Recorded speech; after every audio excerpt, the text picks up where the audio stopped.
কি হলো তোমার? কি হবে আবার? আমি সকালবেলা মাংস এনে দিলাম, মাংস হয়?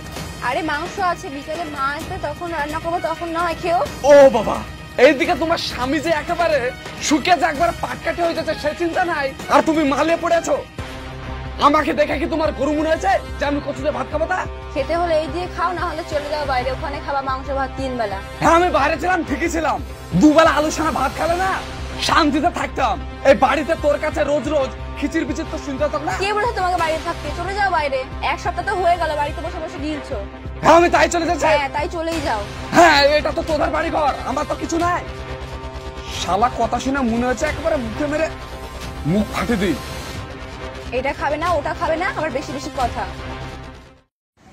এই স্টেশন ভাড়া কত গো? 20 টাকা। 20 টাকা? এইটুকুন আর এইটুকুন যাবা, তোমাকে 20 টাকা দিতে হবে?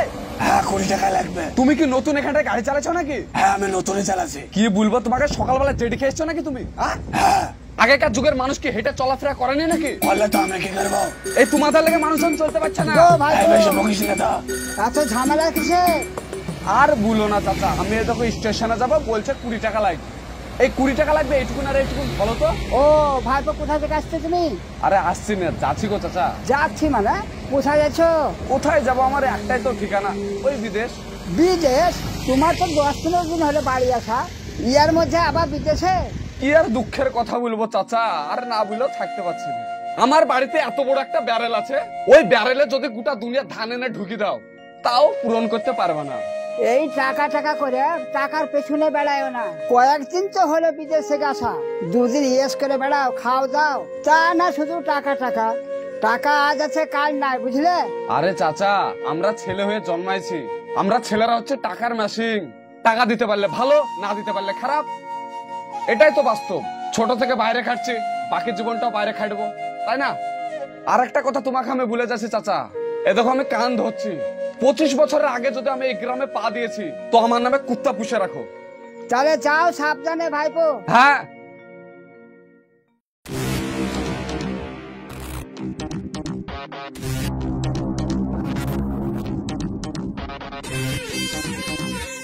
এই খোকা, তোমার বাড়ি কোথায় গো?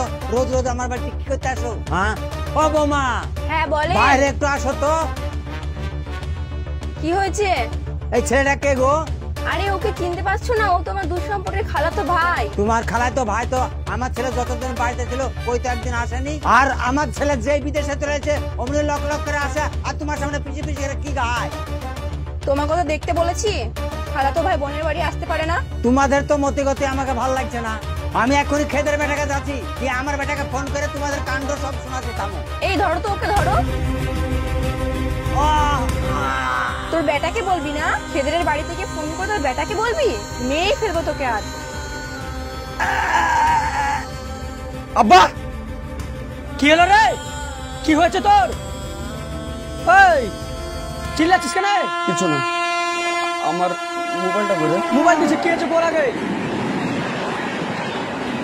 আমি একটা খারাপ স্বপ্ন দেখলাম, আমার মোবাইলটা দে না। খারাপ স্বপ্ন দেখবি না? যত বলেছে রাত থেকে ওই ভূতের সিনেমা দেখিস না, 2 জনের হেডফোন ভর্তি সারা রাত ভূতের সিনেমা দেখবি, তাহলে স্বপ্ন দেখবি না উল্টো পাল্টা? আমার মনটা কিরকম হচ্ছে, একটু ফোনটা দে না। এই মোবাইলটা নিয়ে তো যা। এলে মোবাইল। তাহলে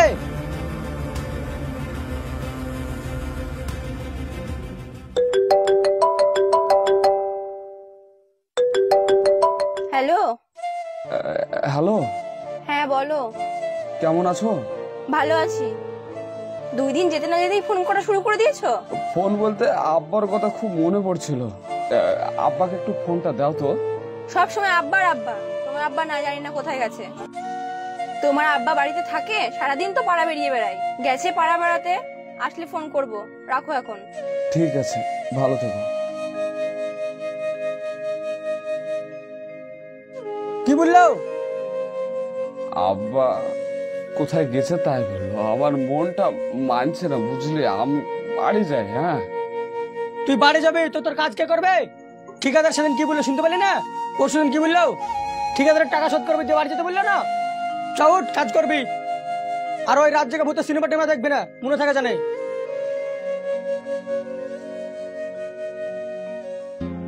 তুমি দেখতেই পাচ্ছ এখন আমার টাকা পয়সার অভাব, আমাকে একটা আইফোন কিনে দেবে তা না, তুমি আমার কাছ থেকে আইফোন কিনে নিচ্ছ। সকাল সকাল আমার 1.5 লাখ টাকা চলে গেল। আর সহ্য করা যায়?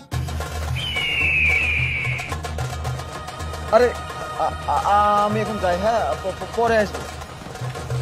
তোমার তো আজ আসার কথা ছিল না? আসবা তো কল করে আমাকে জানাওনি তো তুমি? আব্বা কই? কেন তুমি জানো না? আব্বা কই? আরে তুমি কি বলছো এসব? ওই! তোকে আমি যেটা জিজ্ঞাসা করেছি সেটার উত্তর দিবি। আব্বা কই?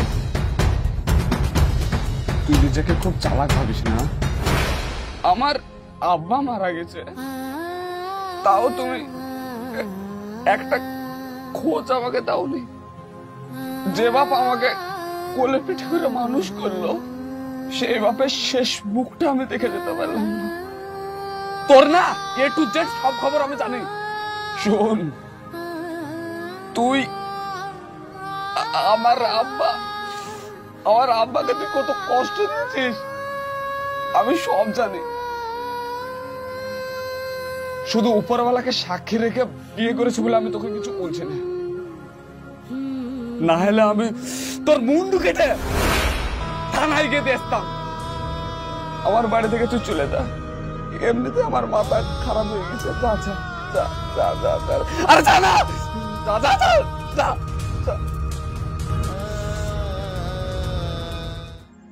একটা ছেলে বিদেশে কিসের জন্য কাজে যায় বলুন তো? নিশ্চয় তার পরিবারের আর্থিক সমস্যার জন্যই যায়। বিদেশ থেকে এসে যদি দেখে তার বউ অন্যজনের সঙ্গে সংসার করছে, তাহলে তার মেজাজটা কোথায় যাবে বলেন তো? ওই কথায় বলে না, যার জন্য বিদেশে 25 বছর কাটালাম সেই হলো না আপন। এইরকম ঘটনা অনেক প্রবাসী ভাইদের সঙ্গে ঘটেছে। এই বিষয়ে আপনাদের মতামত কি? অবশ্যই কমেন্ট করে জানাবেন। ভালো থাকবেন, সুস্থ থাকবেন। দেখা হচ্ছে আপনাদের সঙ্গে আবার নেক্সট ভিডিওতে।